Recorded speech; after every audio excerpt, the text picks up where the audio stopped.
니고데모의 고민이라는 제목으로 함께 은혜를 나누도록 하겠습니다. 우리는 지금 사순절이라고 하는 교회의 절기를 지내고 있는 중에 있습니다. 이 사순절은 매년 부활절부터 거꾸로 계산을 해서 주일을 빼고 난 40일 동안의 기간을 사순절이라고 불러요. 사순절은 예수님이 광야에 나아가서 금식 기도를 하는 것이 며칠이었죠? 40일간이었죠.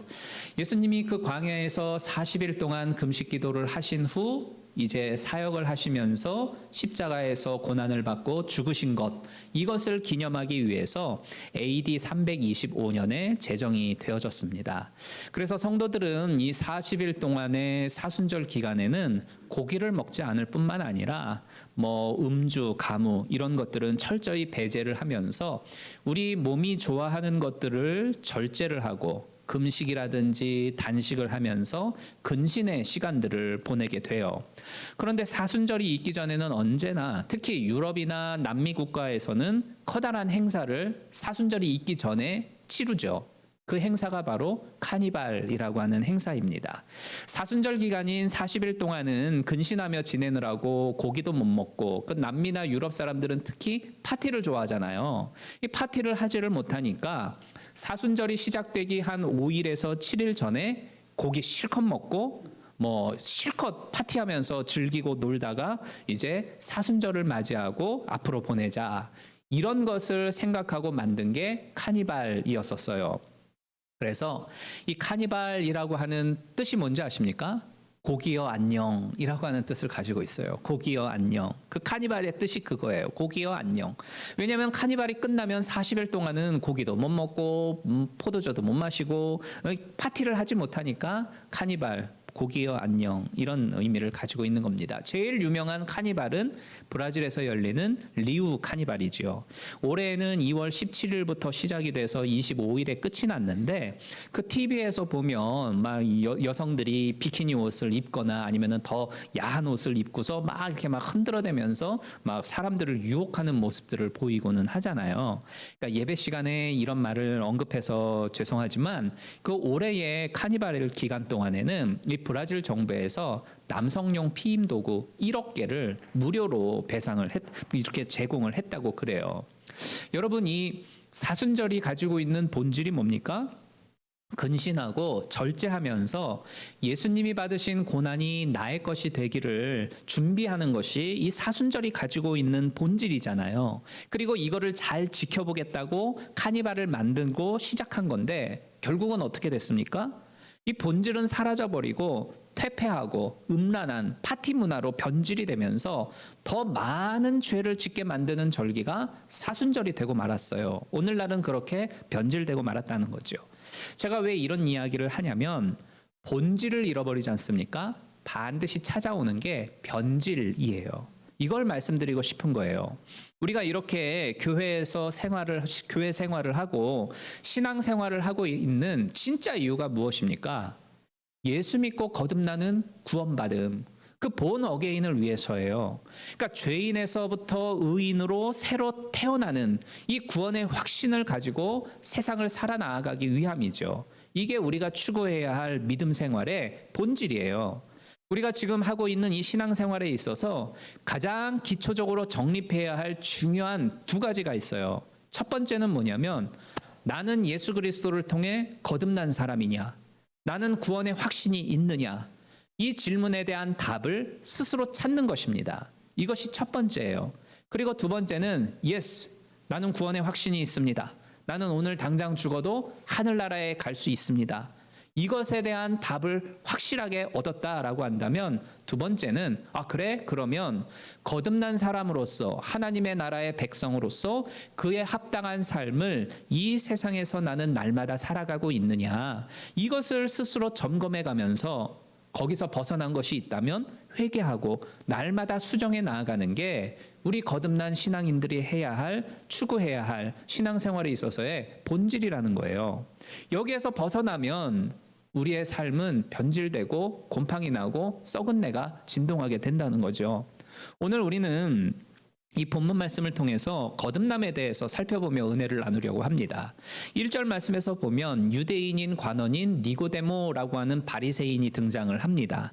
유대인 관원이라고 하는 건 산헤드린 공의회의 위원이라고 하는 뜻을 가지고 있어요. 이 산헤드린 의원회라고 하는 건 법률기관입니다. 그리고 율법을 집행하는 집행기관이에요. 근데 이 멤버는 모두 71명으로 구성이 되어져 있어요. 그러니까는 엄청 그 소수의 엘리트들로 구성되어져 있는 건데 여기에 소속되어 있는 게 바로 니고데모였다는 거예요. 엄청난 권력을 가지고 있는 사람이었다는 거죠.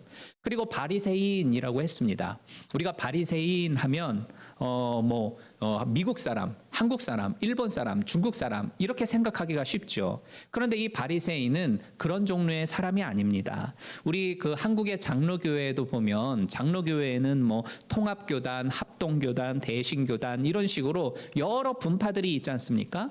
근데 이 유대인들이 믿고 있는 유대교회에도 이런 여러 분파들이 있었는데 그 가운데에서 경건주의 분파에 속하는 사람들을 가리켜 바리새인 혹은 바리새파 사람들 이렇게 말을 했어요. 그런데 이 바리새인은 이것도 역시 소수였어요. 그 교회 역사가 가운데에 유명한 요세푸스라고 하는 사람이 있는데 요세푸스 그 역사학자에 의하면 예수님이 살고 계셨을 때의 당시의 유대인은 약 20만 명 정도였다고 그럽니다. 그런데 이 20만 명 가운데의 바리새인은 몇 명이었냐? 6천 명 정도였다고 그래요. 그러니까 인구 분포를 보면 한 2% 정도만 바리새인에 속했다는 거죠. 그만큼 바리새인이 되기란 하늘의 별 따기였다는 거예요.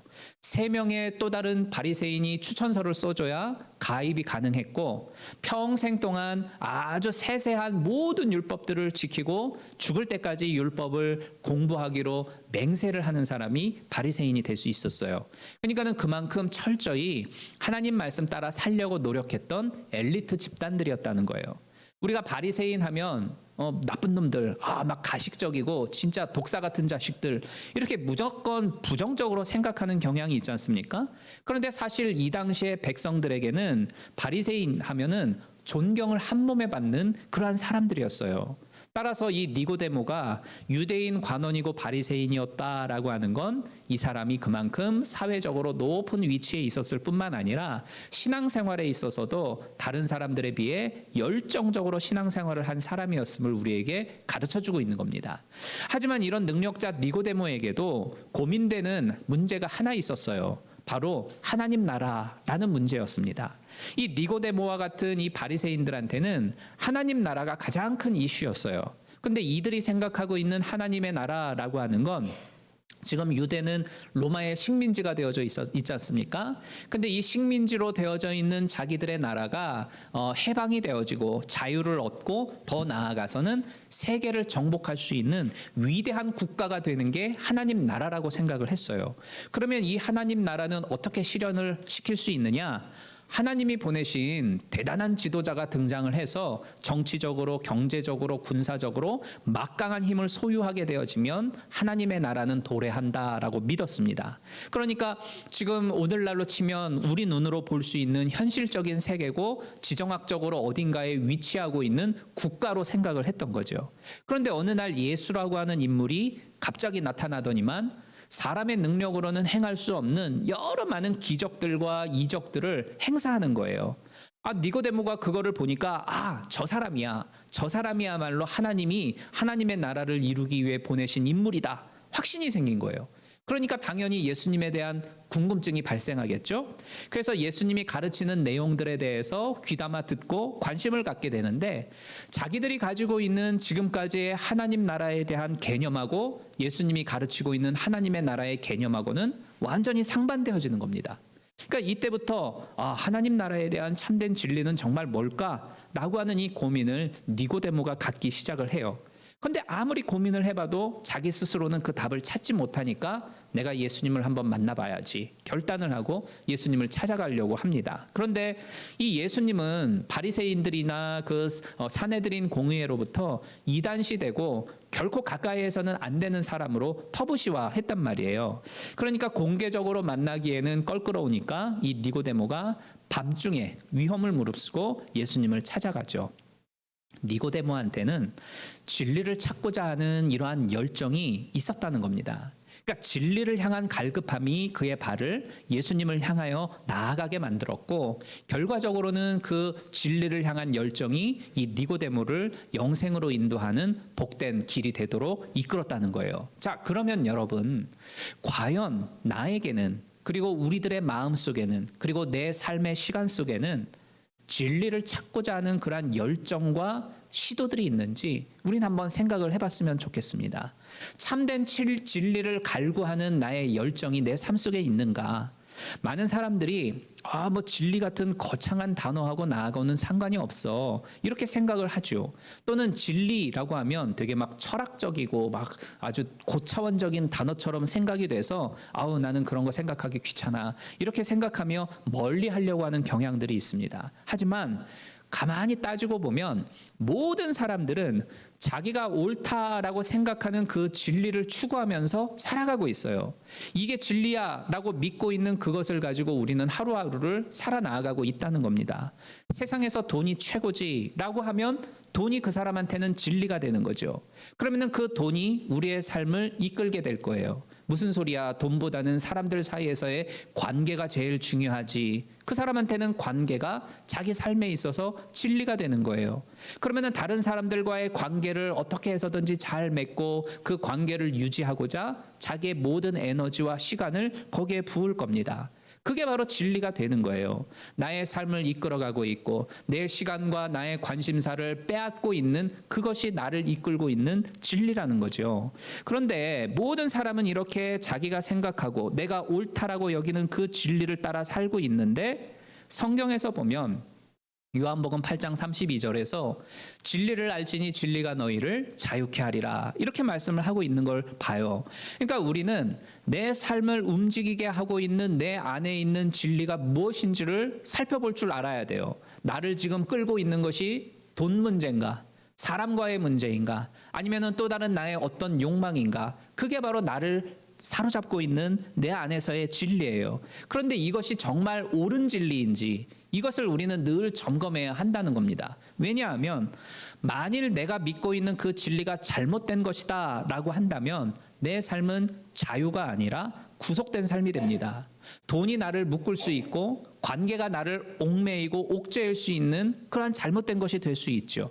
그러다 보면은 종국에 가서는 내 인생은 의미 없는 것이 되고 말 거예요. 그래서 내가 그 몸담고 있는, 내가 추구하고 있는 그 진리가 과연 참된 진리인가를 우리는 늘상 점검하며 살아가야 할 필요가 있다는 겁니다. 그러니까 예수님을 찾아온 이 니고데모가 2절에서 예수님을 향해 이렇게 말하죠. 내가 지금까지 당신을 쭉 지켜봐 왔는데 당신은 분명히 하나님이 보내신 사람입니다, 이렇게 말을 해요. 그러면 그 다음에 나와야 할 자연스러운 대화는 뭐야 할까요? 예수님이 대답이 뭘까요? 그래요? 그럼 참 저를 그렇게 좋게 인정해 주셔서 감사합니다. 그런데 무슨 일로 저를 찾아오셨습니까? 이렇게 질문을 해야 되잖아요. 그러면은 그 답을 들은 니고데모 입장에서는 예, 사실은 제가 이러지러한 고민이 있어가지고 당신을 찾아왔습니다, 이렇게 돼야 그 말이 흐름이 맞는 거지 않습니까? 그런데 3절을 보면 예수님이 다짜고짜 이렇게 말씀해요. 진실로 진실로 너에게 이르노니. 그러니까 영어 성경으로 보면 내가 너한테 참된 진리를 알려주겠다, 이렇게 되어져 있어요. 참된 진리를 너한테 알려주겠다. 그런데 참된 진리가 뭐냐? 사람이 거듭나지 아니하면 no one, 어느 누구도 하나님 나라를 볼 수 없다, 이렇게 말씀을 하는 거예요. 그러니까 예수님이 보실 때에 예수님이 가르쳐주는 참된 진리는 하나님의 나라를 보고 하나님의 나라를 소유하는 것입니다. 성경에 보면 요한복음 2장 24절과 25절에서 예수님은 모든 사람을 알고 계시고 또한 그 사람의 속마음도 헤아리신다, 이렇게 말씀을 하고 있어요.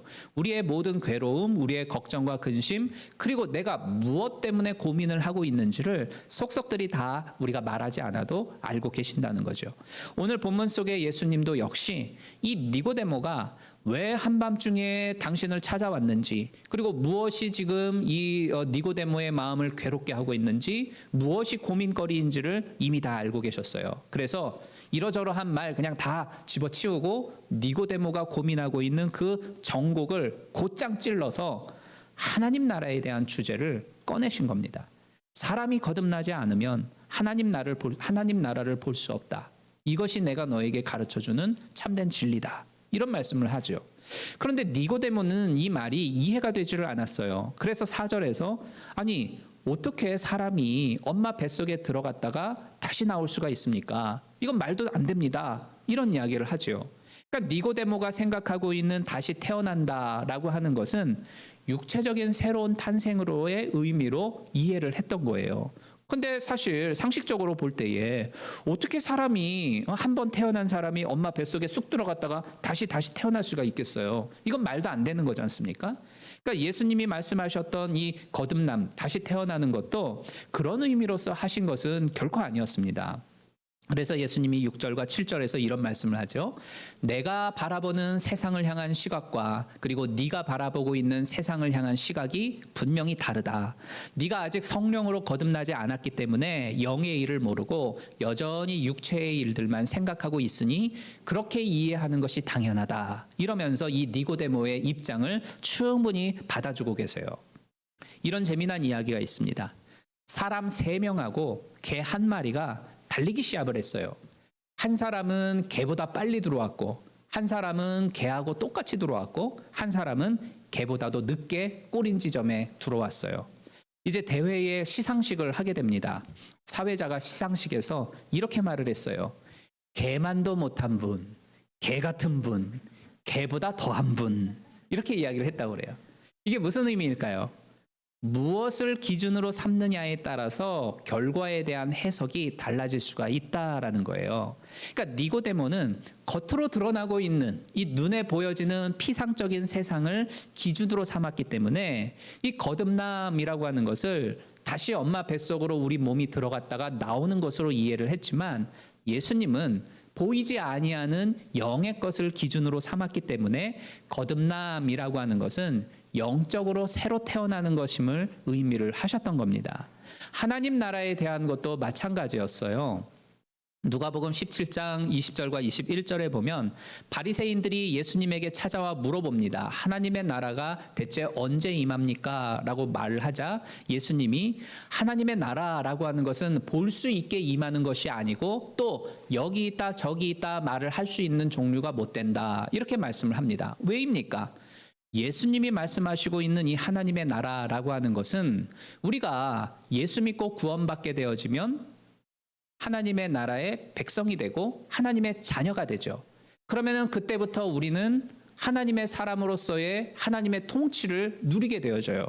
내 삶을 인도하시는 하나님을 만나게 되고 내 삶에 찾아와 나를 간섭하시는 하나님의 다스리심을 우리는 경험하게 된다라는 겁니다.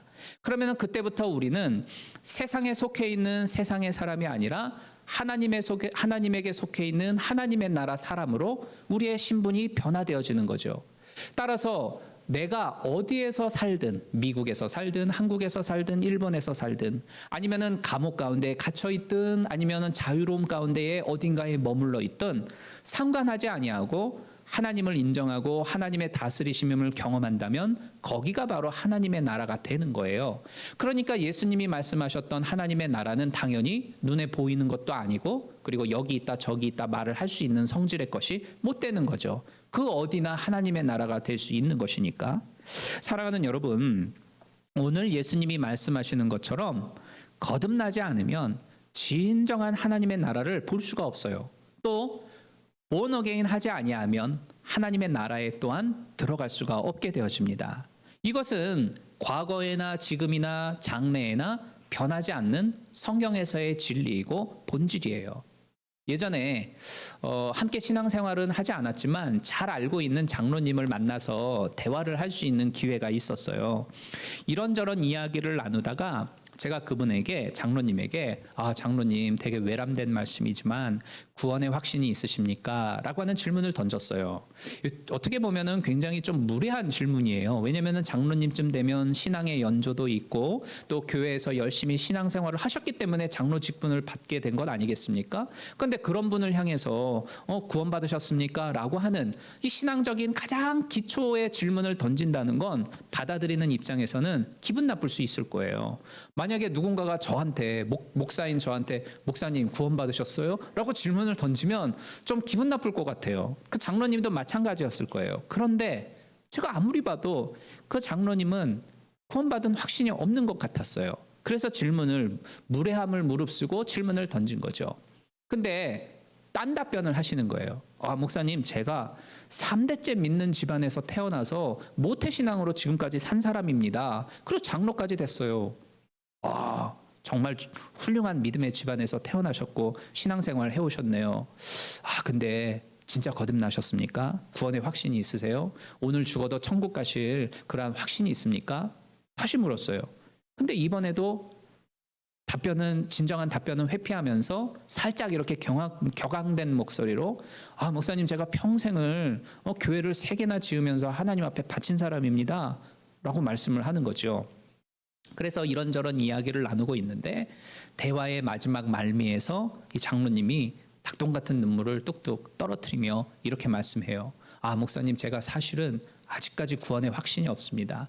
제가 하나님의 나라에 들어갈 수 있는지 없는지 아직도 헷갈립니다. 그래서 말은 못하지만 답답하고 창피합니다. 이런 고백을 하셨어요. 이런저런 이야기를 나누다가 이제 서로를 위해서 기도하고 헤어졌죠. 여러분, 내가 얼마나 오랫동안 교회를 다녔는지, 아니면은 내가 몇 대째 이어오는 기독교 집안에서 태어났는지, 얼마나 교회에서 봉사하고 헌신을 해왔는지, 교회에서 어떤 직분을 가지고 있는지 중요한 문제가 아니에요. 나는 예수님을 나의 죄를 대신해서 십자가에 죽으시고 사흘 만에 부활하신 하나님이심을 믿는가? 아니면 아직 믿음이 없는가? 나는 구원의 확신이 있는가? 아니면 구원의 확신이 없는가? 어쩔 때는 구원받은 것 같기도 하고 어쩔 때는 아닌 것 같기도 하고, 내가 지금 죽으면 천국에 갈 것 같기도 하고 아니면 어떻게 생각해 보면 아닌 것 같기도 하고, 이렇게 헷갈리는 경우는 아닌가? 이 문제가 사실은 우리 신앙에 있어서의 본질이고 기독교에 있어서 핵심이라는 겁니다. 그 야구에서 홈런을 쳤단 말이에요. 그러면 이제 이 홈런을 친 사람이 이제 이렇게 한 바퀴 돌지 않습니까? 그런데 가장 기본되는 1루를 밟지 않고 한 바퀴 돌면은 아무리 홈런을 쳤다 해도 아웃이 되는 거예요. 이것과 마찬가지로 거듭남이라고 하는 것, 구원의 확신이라고 하는 이 본질을 놓치면 우리의 신앙생활은 변질되어지게 되어져 있고, 이 구원의 확신이라는 핵심을 놓치면 기독교는 분명히 타락하게 되어져 있습니다. 여러분, 세상이 혼돈하고 온갖 사상들이 넘쳐나는 그 무질서한 시대 속에서 우리는 몸담고 하루하루를 살아가고 있어요. 사단마귀는 여러 가지 많은 사상들과 그리고 가치관을 가지고서 우리를 흔들고 그 믿음의 진리에서부터 벗어나고 오염되게 하려고 수많은 애를 씁니다. 이러할 때일수록 우리는 나는 예수 믿고 구원받은 하나님의 자녀고 거듭난 하나님의 백성이라고 하는 이 진리 가운데에 견고히 서야 합니다. 행여 아직 구원의 확신이 없거나 아니면 내가 구원받은 거 맞나? 아리까리한 간간히 흔들리는 그러한 분들이 계시다면 이 시간에 성령의 인쳐 주심을 통하여서 여러분의 영혼의 구원의 확신이 임하게 되기를 주님의 이름으로 축복합니다. 찾아오시는 주님을 모셔드리고 그리고 그 주님을 인정하면서 주를 위하여 살아가기를 결단하는 우리 모든 성도님들이 되기를 소망합니다. 그래서 우리 모두가 거듭난 하나님의 사람으로서 우리가 머물고 있는 그곳이 어떠한 곳이든지 그 자리가 바로 하나님의 나라가 되고 그 하나님의 나라에서 믿음을 지켜나가며 승전가를 부르는 우리 모든 성도님들이 되기를 주님의 이름으로 축원합니다.